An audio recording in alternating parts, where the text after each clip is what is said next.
Everyone. तो आज म Q&A भिडियो लिएर आएको छु हजुरहरूसँग। हजुरहरूले धेरै क्वेसनहरू सोधिदिनु भएको थियो मलाई युट्युबमा, त म आज त्यसको आन्सर दिनेवाला छु। त एकजना दाइले सोध्नु भएको थियो हजुर नेपाली हो भनेर। म नेपाली हो, मेरो थोरी चाहिँ तामाङ। अनि एकजना बहिनीले सोध्नु पर्दै थियो तिमी कहाँ बस्छौ भनेर। म चाहिँ दिमापुरमा बस्छु, मेरो रेल घर चाहिँ दिमापुरमा हो। अनि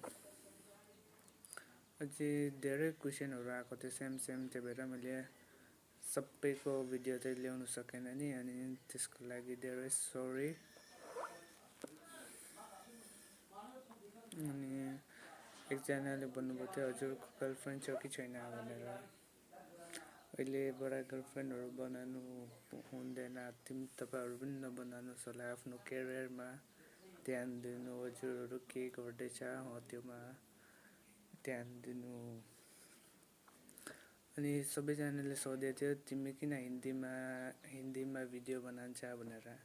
किनकि मेरो सब्सक्राइबर्सहरू हिन्दी मिन्स सबैजना नेपालीले हेर्ने भन्ने छैन, सबै हिन्दीहरूले पनि हेर्छ। मिन्स उनीहरूले बुझ्नु लागि, अझै नेपाली मान्छेहरूले पनि हिन्दी त बुझ्छ, त्यही भएर म हिन्दीमा भिडियो बनाउँछ।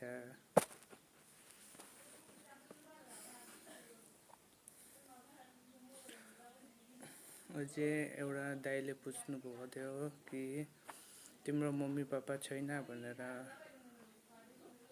मेरो मम्मी पापा छ, लेकिन म मेरो मम्मी पापासँग बस्दैन। अहिले म बाहिर काम गर्छु। हजुरहरूले धेरै माया दिनुभएको छ, त्यस्तै साथ सपोर्ट गर्दै राख्नु होला जल्दी नै।